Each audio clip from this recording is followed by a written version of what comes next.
روزہ سے حفاظت نگاہ و عصمت کی تربیت یوں ہے کہ قرآن و سنت میں اس بات کی بہت تاکید فرمائی گئی ہے کہ مسلمان کو اپنی نگاہوں اور پاک دامنی کی حفاظت کرنی چاہیے۔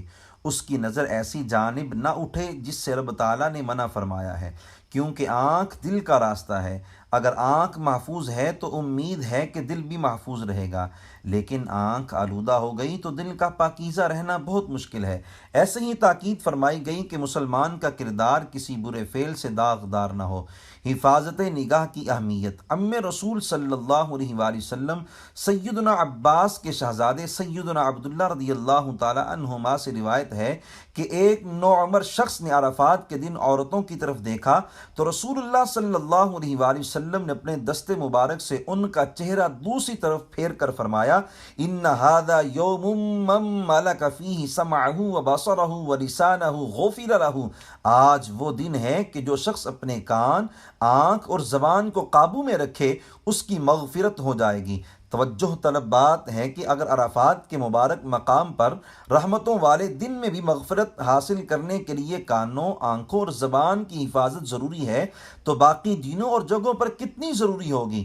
صاحب نالین و وسادہ سیدنا عبداللہ بن مسعود رضی اللہ تعالیٰ عنہ سے روایت ہے کہ سرور عالم صلی اللہ علیہ وآلہ وسلم نے ارشاد فرمایا، النظرۃ سہم من سہام ابلیس مسمومۃ فمن ترکها من خوف اللہ اثابہ جل وعز ایمانا یجد حلاوتہ فی قلبہ۔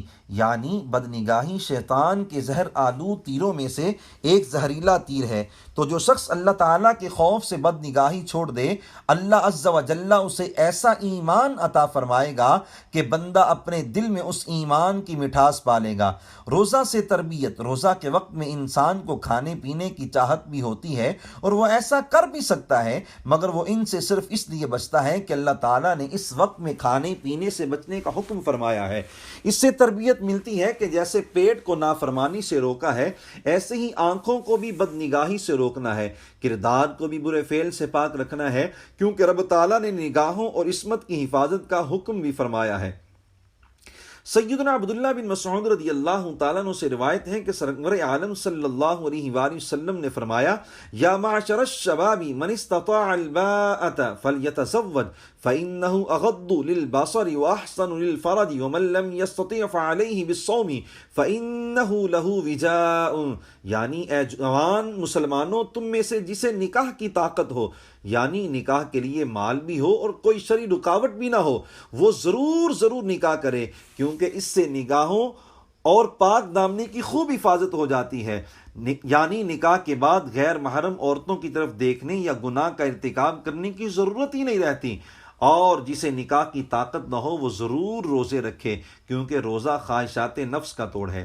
رمضان المبارک میں اللہ عز و جل کی خاص کرم نوازی ہوتی ہے کہ شیاطین کو قید کر دیا جاتا ہے تاکہ مسلمانوں کے لیے روزوں کی برکتیں حاصل کرنے اور نگاہوں اور پاک دامنی کی حفاظت کی عادت ڈالنے میں کوئی رکاوٹ نہ ہو۔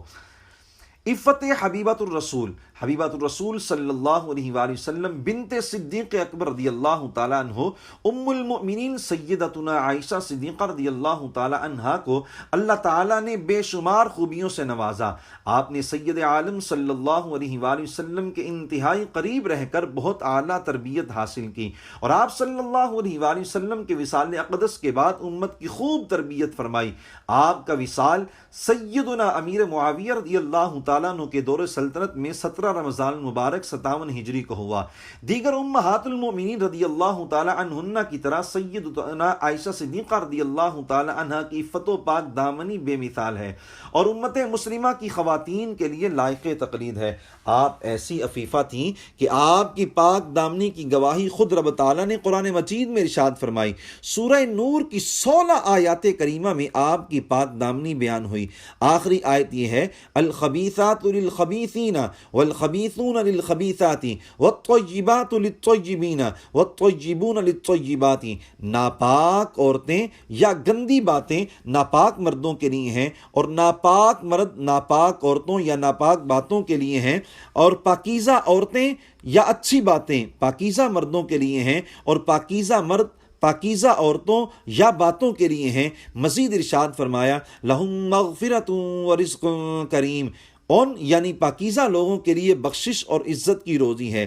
یعنی جب تم نکاح سے پہلے سوچ بچار کر کے اچھے کردار والے کے لیے پاکیزہ خاتون کا انتخاب کرتے ہو تو سوچو کہ ام المؤمنین کا کردار کتنا پاکیزہ ہوگا، جنہیں رب تعالیٰ نے کائنات کی سب سے پاکیزہ ہستی سید عالم صلی اللہ علیہ وآلہ وسلم کی زوجہ بنانے کے لیے منتخب فرمایا۔ لمحہ فکریہ، بد نگاہی کے حوالے سے معاشرے کی صورتحال دیکھ کر اقبال علیہ الرحمہ کے یہ اشعار یاد آتے ہیں: رسوا کیا اس دور کو جلوت کی ہوس نے، روشن ہے نگاہ آئینہ دل ہے مقدر، بڑھ جاتا ہے جب ذوق نظر اپنی حدوں سے، ہو جاتے ہیں افکار پراگندہ و ابتر، آغوش صدف جس کے نصیبوں میں نہیں ہے، وہ قطرہ نیساں کبھی بنتا نہیں گوہر۔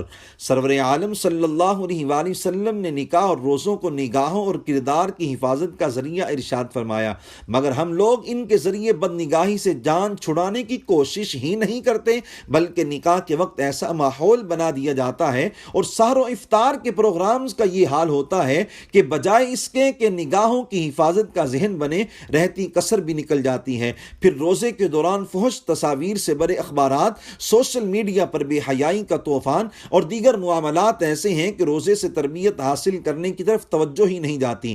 بعض لوگ اس وسوسہ میں بھی مبتلا ہوتے ہیں کہ میں بری نگاہ سے نہیں دیکھ رہا۔ بزرگ فرماتے ہیں اگر کوئی شخص یہ سمجھے کہ میں شیطان سے محفوظ ہوں تو اس کا مطلب ہے کہ شیطان نے اسے پوری طرح قابو کر لیا ہے۔